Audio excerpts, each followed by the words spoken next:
Adik-adik remaja yang kami cintai dan kami sayangi, para jamaah salat maghrib dan salat isya jamaah Masjid At-Taqwa, pada malam hari ini kita akan melanjutkan pembacaan kajian bab tentang kurban, merayakan hari raya Idul Adha. Makan apa? Makan sate kambing atau daging sapi. Hari raya kurban itu merupakan hari raya yang ketiga. Buat siapa? Buat kita umat Islam. Jadi kita lebaran berapa kali dalam setahun? Tiga kali. 3 kali lebaran kita. Lebaran yang pertama hari raya Idul Fitri, lebaran yang kedua hari raya Idul Adha, lebaran yang ketiga hari raya Jumat. Jumat lebaran. Ya, lebaran buat kita umat Islam cuma bukan setahun sekali, tapi setiap minggu. Makanya karena memang Jumat itu hari raya umat Islam mingguan, Bang Jun menyediakan makan gratis gitu. Buat siapa? Buat orang yang merayakan hari raya Idul Jumat. Kenapa?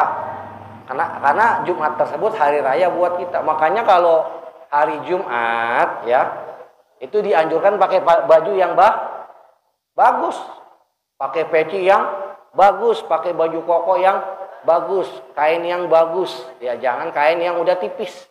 Baju koko yang udah robek, baju yang udah sempit. Kenapa? Karena Jumat itu adalah hari raya umat Islam yang ketiga. Dalam setahun kita merayakan hari raya 3 kali. Ada yang tahu artinya kurban? Apa kurban? Motong sapi, iya betul. Motong kambing, motong onta. Jadi kurban itu berasal dari bahasa Arab. Koruba yakrubu kurban. Bukannya pakai o, korban, tapi pakai u, apa? Kurban. Kalau korban, itu maknanya korban perampokan, korban pemerasan, korban begal, korban apa lagi? Korban perasaan. Korban perasaan. Nah, arti korban itu sendiri adalah penderita. Orang yang mengalami penderitaan itu namanya korban. Tapi kalau pakai u, itu artinya kurban. Yang maknanya adalah hampir atau mendekatkan diri kepada Allah Subhanahu wa ta'ala. Itu secara bahasa. Namun secara istilah, arti kurban itu adalah tadi yang kalian bilang apa?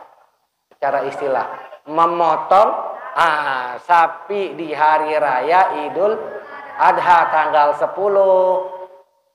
Dzulhijjah, 11, 12 dan tanggal 13 Dzulhijjah, atau disebut dengan hari raya hari tasyrik. Nah, itu pengertian makna kurban. Nah, besok kalau ditanya di sekolah, siapa yang belum korban? Kata Pak Guru misalkan. Pak, bukan korban, tapi apa? Kurban gitu ya. Atau sono dilihat apa, disuruh sama mama atau papa di rumah. Sono pergi ke masjid, ke musola, lihat orang-orang pada apa? Motong korban, bukan korban, Mak, tapi kurban. Pakai apa? Pakai u, paham ya? Penyebutannya bukannya korban, tapi kurban. Kurban biasanya dibagikan kepada orang-orang yang berhak. Dan kurban umumnya kita dilakukan di mana pemotongannya? Di masjid atau di musola. Ada yang di majelis taklim, ada yang di masjid, ada yang di musola, ada juga yang di rumah sendiri. Kenapa sih orang harus memotong kurban itu di masjid? Kenapa sih orang harus memotong kurban itu di musola? Kenapa sih orang harus menyembelih kambing dan sapi itu di majelis-majelis taklim? Ada yang tahu jawabannya? Kenapa? Apa hukumnya? Menyembelih hewan kurban diserahkan ke masjid, diserahkan ke musola, diserahkan ke majelis-majelis taklim. Emang siapa sih yang ngajarin? Gitu ya. Emang siapa sih yang mula-mulain? Gitu. Paham ya? Ada yang tahu? Kenapa kita bagi orang yang ingin mengorbankan hewan binatang ternak di hari raya Idul Kurban itu diserahkan ke masjid-masjid atau ke musola-musola? Yang paling afdol, yang paling utama bagi orang-orang yang ingin berkurban itu hendaknya menyembelih kambing dan sapi atau unta itu dengan tangan sendiri. Yang paling afdol, yang paling utama. Sebab itu dicontohkan oleh Nabi kita Muhammad Sallallahu Alaihi Wasallam.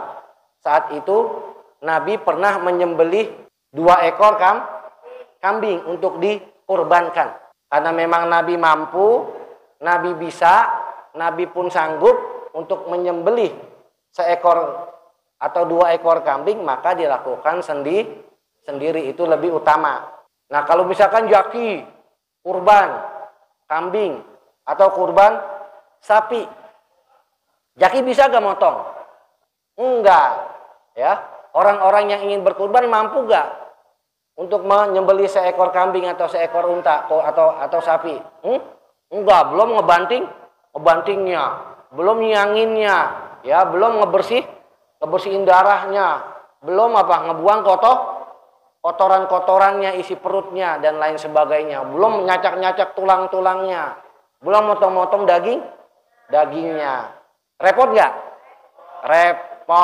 Nah, maka daripada repot, sunnah juga untuk mewakilkan penyembelihan hewan kurban kepada orang lain, ya, terutama panitia yang berada di masjid-masjid atau di musola. Agar apa tujuannya?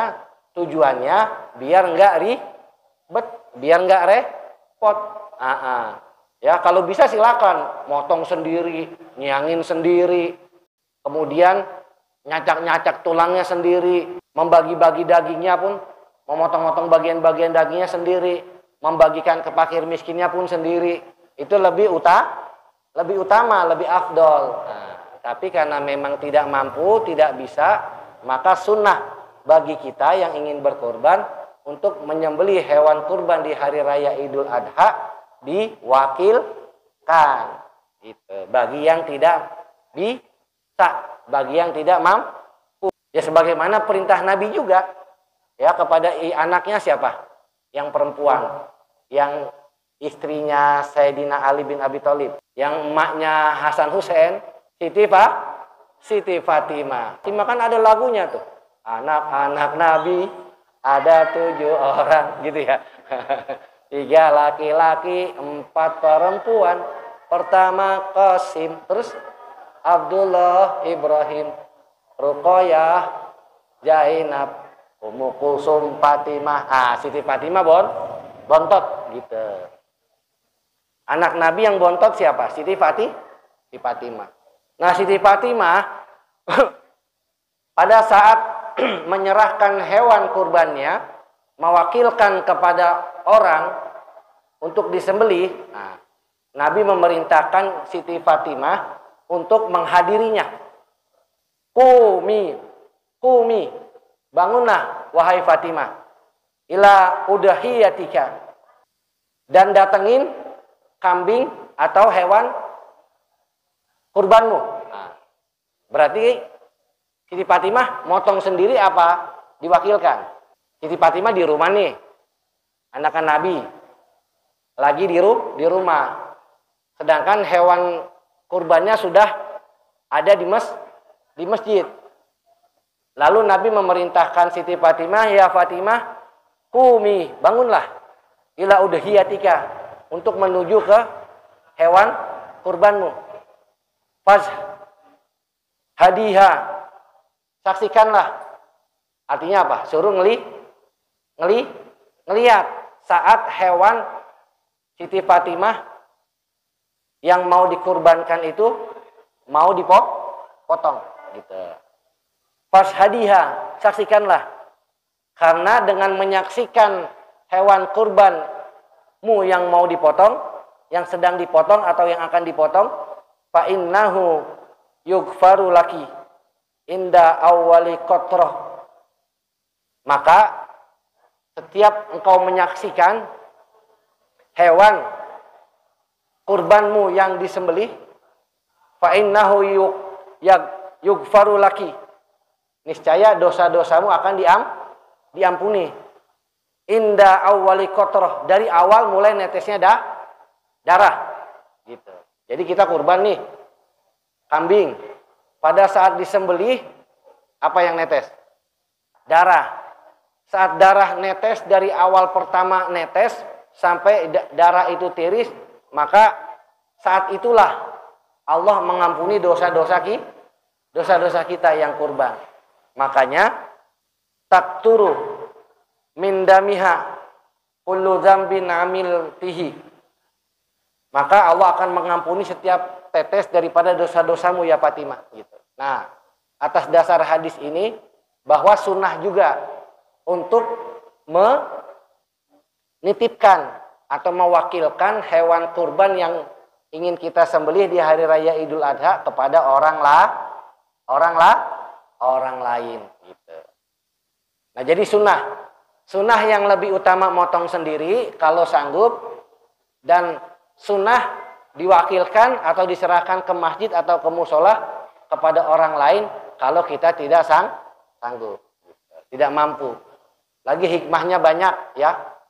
Tujuan diwakilkan satu, agar di situ ada kerjasama, ada gotong royong. Coba kalian pernah lihat orang yang panitia kurban nggak? Pernah lihat nggak? Pernah ya. Ada yang nyembeli, ada yang bagian ngebanting, ada yang bagian nyacakin apa? Tulang, ada yang bagian nakerin daging kurbannya, ada yang masukin ke dalam plastik. Gotong royong bukan itu?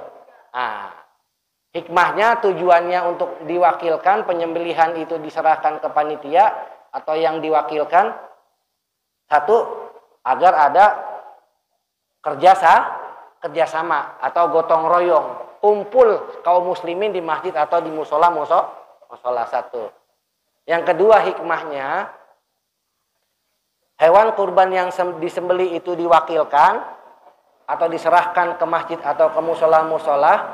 Tujuan yang kedua hikmahnya adalah selain gotong royong, agar terjalin silaturahim.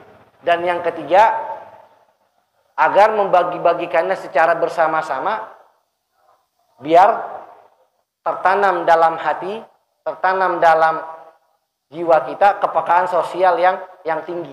Kan kita di situ jadi berbagi kepada orang miskin. Nih, mana kuponnya? Dikasih, dianterin ke rumah ataupun ada yang ngambil gitu. Nah, itu hikmah daripada mewakilkan penyembelihan hewan kurban kita kepada panitia atau kepada orang lain.